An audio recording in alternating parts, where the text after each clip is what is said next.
السلام عليكم، مرحبًا بكم جميعًا، رمضانكم مبارك إن شاء الله. اليوم عندنا وصفة سهلة وبسيطة وهي كور التمر أو كور الطاقة، إن شاء الله تجربوها الوصفة وتعجبكم. قبل ما نبدأ الفيديو ما تنسوش دعمي ودعم القناة باللايك والشير، واللي أول مرة يشوفني اسم قناتي مطبخ رسيس يشترك في القناة ويفعل الجرس.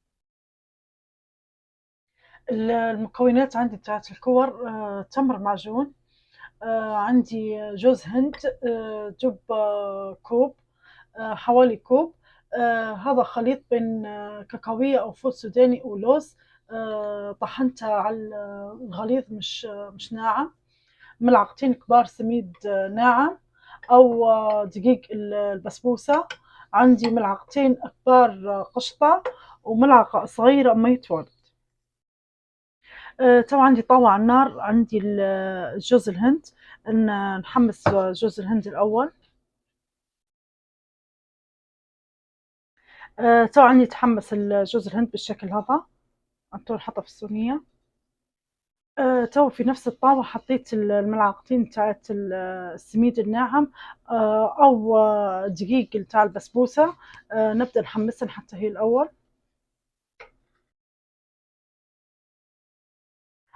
تو هذا السميد بعد ما حمسته، وهذا جوز الهند مخلطين تو مع بعضها. نحط عليهن اللي قلنا الكاكاوية أو الفول السوداني مخلط مع اللوز. نحط عليه ملعقة مية ورد.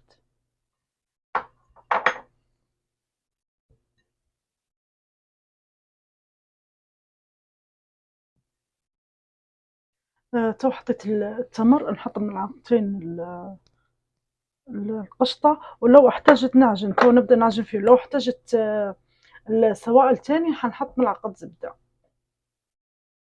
طبعا ما عجنت التمر مع المكونات كلهن، عندي ربع ملعقة صغيرة هيل نعجنها تو معاها. وعندي هنا بعد ما نكور التمر، عندي سمسم حمسته، فستق، قرطة تقريض خليتها غليظ، هذه شعيرية باكستانية. عندي جوز الهند الحرش مش الناعم، وشوش الورد. وعندي جوز اللي بتحطوه من برا عادي اختياري، اي شيء تبوا انتم. تو كورت الكرة بالشكل هذا، نحطها في جوز الهند